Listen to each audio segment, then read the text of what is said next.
the words of my lips and the meditations of all our hearts be acceptable in thy sight, O God, our strength and our Redeemer. Amen.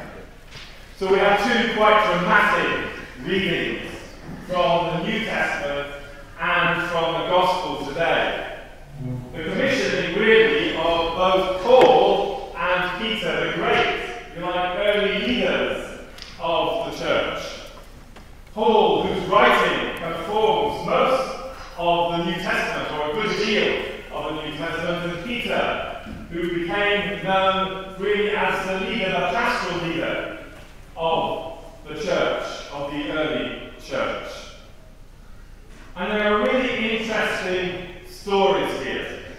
Paul, who was known as Saul, and then became Paul, but Paul is persecuting the church. As a Pharisee, he is persecuting the church and is seeking authority to go and persecute the church further. Saul, who was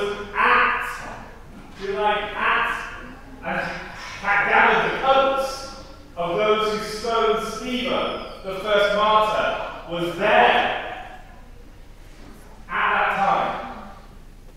And he wants to persecute the church more, and goes to get permission from the high priest to do so, and to bring back people of the way. But it's important to recognize, people talk about this story as a conversion of St. Paul. But he's not converting from one religion to another, because at the time, of course, the people of the way were Jews. They were Jews. They were Jewish people alongside other Jewish people.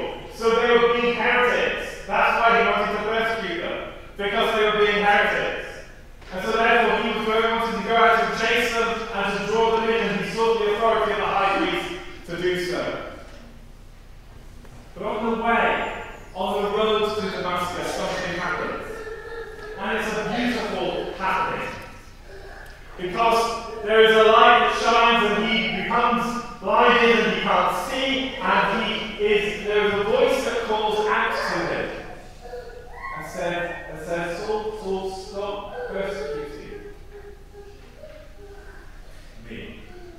And he says, who is calling? This is Jesus, who you are persecuting. And it's a beautiful story because in it is a number of things. First of all, I think it has echoes, and this might be controversial, but it has echoes of what happens to Moses at the burning bush. It's a bright light that happens suddenly, and Moses asks the name of God, and he is given the name of God. Here, Paul asks, who is speaking to me? Who are you, Lord? And he says, I am Jesus, who you are persecuting. Moses is told that who he's hearing is the God of his fathers, his brother Jacob is the God of Israel. Paul is told, I am Jesus, speaking to you, and you are persecuting me. Jesus, who is saying to Paul, I am present in the very people you are seeking to persecute. I am present in those disciples. My Spirit is present within them. It's not just about saying about the wonderful God is saying, but God is very present in those who he is seeking to persecute. And in a sense, this is something that Jesus brings, that really strong message that God is in the persecuted. God is in the marginalized. Through Jesus going up on the cross and receiving the execution that he received, God is present within all those who are persecuted. So Paul is given this commission to go and speak to the Gentiles. She discovers later. Ananias is given a message. Go and preach to the Gentiles. So as Moses was given the authority to go and speak to Hebrew people and to form them into a people and to get them to be liberated from enslavement and to go out and to seek the promised land and to live as God's called people, be a light to the nations. Paul is told, as Moses, he is to be the Gentile Moses. He is to be the one who is to take the God of Israel to the Gentiles. He is the one who proclaims that the access for the Gentiles is to the God of Israel. And this is why he is awoken to the reality of Jesus. He doesn't immediately, he said in Acts, he immediately goes out and preaches in a synagogue that Jesus is the Son of God. That's why it talks about him being around for 3 years or 14 years. He's exploring what this means. And that's why he becomes the person who fills our New Testament with theology and thinking about who Jesus is, because he's working that out, rooted in his Pharisaic background. Because it's part of what is in the Old Testament, Messiah will come, and he's wrestling with what this means. That's why he spends time exploring. He doesn't go, it says quite clearly, he doesn't go to Jerusalem and seek authority from Peter. He explores it for himself, because he has been given a special commission, a special one, to explore so that he can take that gospel to the Gentiles, so that the Gentiles can understand, and so that we can be here today. That was Paul's mission, and that's what he does. So that the church can become into being, and can become to be, to draw us, to draw all us. We're not Jews, we're Gentiles, towards the God of Israel. And then we have our second story, which is Peter's mission. Lovely, lovely Peter. So kind of like rat with him. So after all that's happened, and Jesus has appeared to his disciples, he says, let's go fishing. Let's go to what I know, because this is all just too confusing.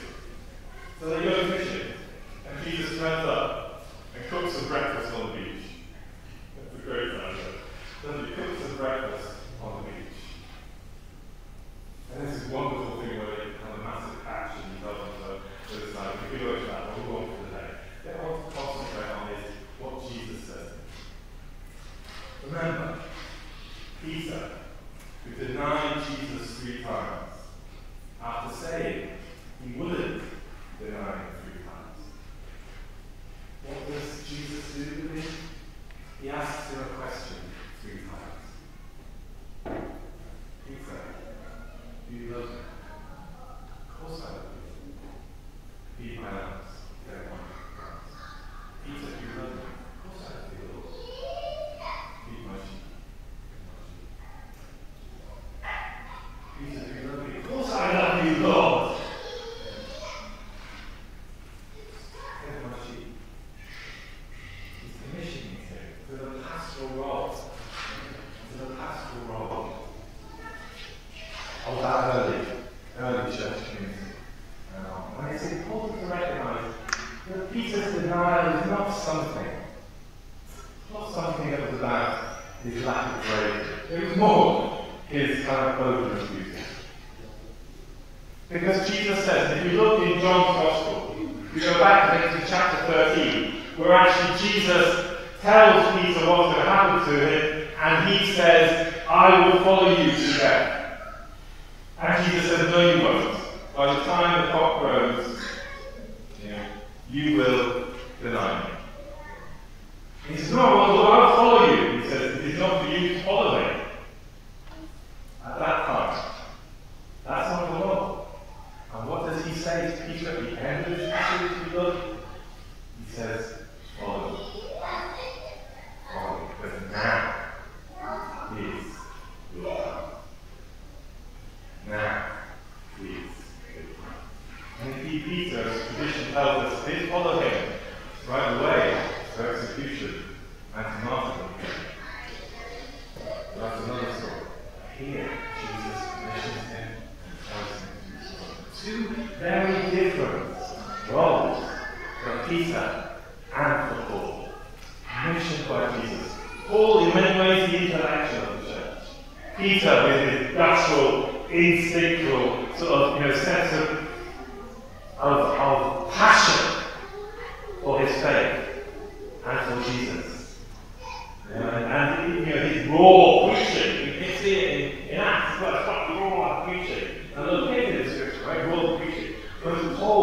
seek to explore what Jesus means for not just, in the sense of Israel, but for the Gentile. Two very different ways of that being given. And so the question really for us today when we think about this, when we think about how those two early disciples, two early leaders of the church, were given their commission, really is saying to ourselves, what is my commission? What have I been called to? What does Jesus call me to? How does Jesus ask me to follow him? And for some of us that might be roles in the church, but for others of us it might be about how we take that outside in our work and in the world. How is Jesus calling us to share that gospel in our particular ways as disciples of Christ? So we remember the great stories of Paul's transformation, the great stories of Peter's denial and then his wonderful healing as Jesus gives him his commission. But as we read those stories and hear those stories, dig deep into your own hearts. For all of us have callings. All of us are called to share the gospel. All of us are called to live the gospel. And how am I called to do that today? How does Jesus tap on my shoulder and say, follow me? How does Jesus come alongside me when I feel that perhaps I've denied him? That comes alongside me and says, now we should.